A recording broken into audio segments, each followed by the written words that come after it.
गुज़िश्ता जो वीकेंड है उसके ऊपर आपने देखा कि इस्लामाबाद के अंदर TTAP की तरफ से एक 2 रोज़ा कॉन्फ्रेंस हुई। वहाँ पे शाहिद खाकान अब्बासी साहब जो लीडर हैं अवाम पाकिस्तान पार्टी के, जिसके जनरल सेक्रेटरी हैं मिफ्ता साहब, वो भी मौजूद थे। और उनकी राय में अगर हमारे पास वो उनका बयान मौजूद हो कि जब तक सियासी इस्तेहकाम पैदा नहीं होगा मुल्क के अंदर, मईशत के अंदर आप इस्तेहकाम नहीं पैदा हो सकता। सुनिए वो क्या फरमा रहे हैं। अरबाब इख्तियार हर बात करते हैं लेकिन कानून की बात नहीं करते, आइन की बात नहीं करते। तो हमें फंडामेंटल राइट्स की जद्दोजहद करनी है। ये समझना पड़ेगा अगर मुल्क में सियासी इस्तेहकाम नहीं होगा तो मुल्क की मईशत नहीं बढ़ेगी। सियासी इस्तेहकाम नहीं होगा तो मईशत नहीं आगे बढ़ेगी। फिर जिस तरह मिफ्ता साहब ने बताया कि फिर कबाड़ करके ही आपको चीज़ें बेचनी पड़ेंगी, उसके फिर इतने पैसे मिलेंगे जितने PIA के मिले।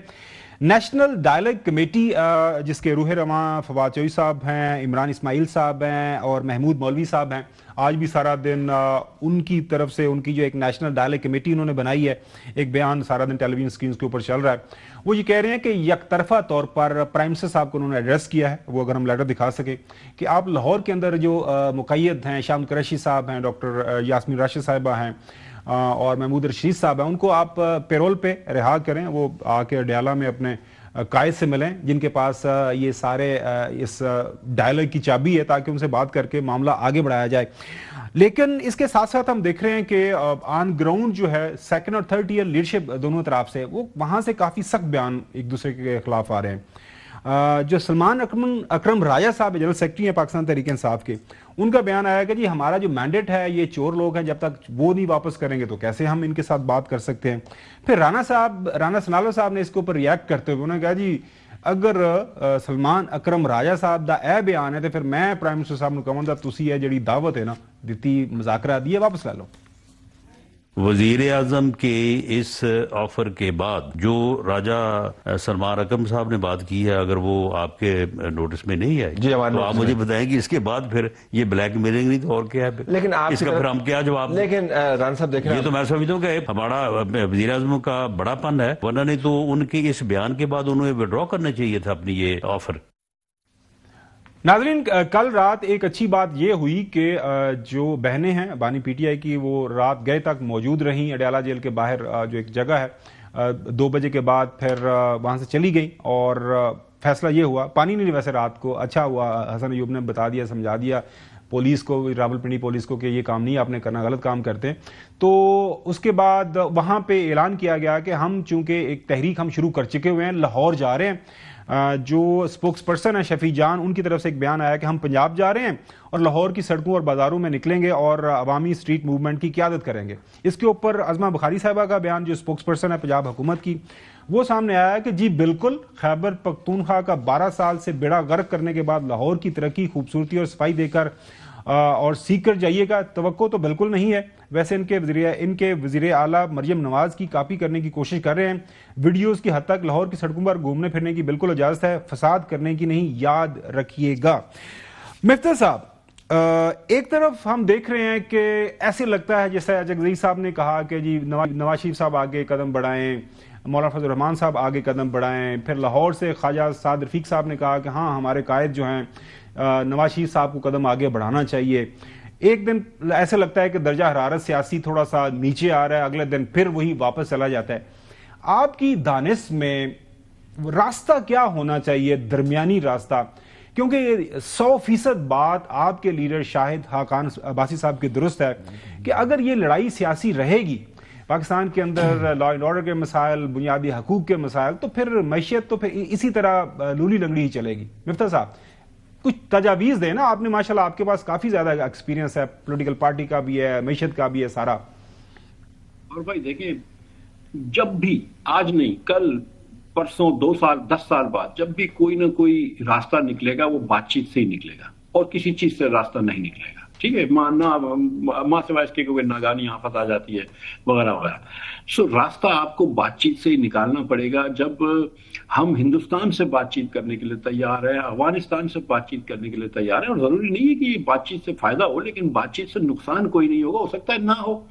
तो मैं ये समझता हूं कि अगर बातचीत कर लें थोड़ी सी आपस में तो ये बेहतर होगा। अब ये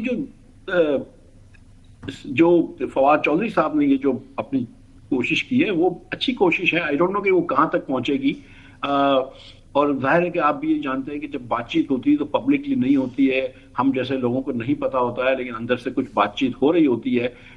میری بس گزارش یہ ہے کہ دونوں طرف سے اور بالخصوص خان صاحب کی طرف سے تھوڑی سی اپنا ٹون جو ہے نا وہ بہتر کر دیں، ایک دوسرے کو برا بھلا کہنا ڈائریکٹلی نہ کہیں، تھوڑا سا اگر اپنے آپ کو ٹون کو اچھا کر لیں دونوں سائڈ سے، ٹھیک ہے، تو پھر تھوڑی سی 2-3 مہینے ایسے نکلیں تو ہوا بن سکتی ہے بات چیت کی۔ اور فواد کا یہ آئیڈیا کہ ان لوگوں کو پرول پہ چھوڑ دیں، بالخصوص ڈاکٹر صاحبہ کو، ڈاکٹر یاسمین راشد کو، جو کہ ایک ضعیف عورت بھی ہیں اور کینسر کی سروائیور بھی ہیں، تو وہ ویسے بھی ایک اچھا قدم ہوگا، ایک ایسن اسٹیپ ہوگا میرے خیال سے۔ وہ تو ویسے بھی کر دینا چاہیے، ان کو تو سیریسلی بریت کر دینی چاہیے، ہمدردی کی بنیاد کے اوپر۔ بالکل صحیح۔ چودھری غلام حسن صاحب، پاکستان تحریک انصاف جب یہ کہتی ہے کہ شہباز شریف صاحب یہ پہلے مانیں کہ جی ہاں میں ایک چوری شدہ مینڈیٹ کے اوپر بحیثیت پرائم منسٹر بیٹھا ہوا ہوں، یہ جو موجودہ اسمبلی ہے یہ بھی رگڈ الیکشن ہے، ہم پی ٹی آئی کی سیٹیں چوری کر کے یہاں پہ بیٹھے ہوئے ہیں، یہ بات میں مانوں، پھر ہم بات کریں گے آپ سے، تو یہ تو ایک ایسی والی ہے نا میں نہ مانوں والی بات ہے، آپ کو کوئی درمیانی راستہ ڈھونڈنا پڑے گا۔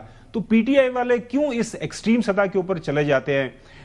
وہ کہتے ہیں نا انگریزی کے اندر جہاں پہ ہم ہیں وہ تو ہیں، ایک حکومت ہے، اس کے پاس 2/3 میجورٹی ہے، اعتراضات پی ٹی آئی کے جتنے مرضی ہیں، لیکن حکومت تو اس وقت آئین اور قانون کے مطابق آپ کی رائے مختلف ہو سکتی ہے لیکن چل رہی ہے۔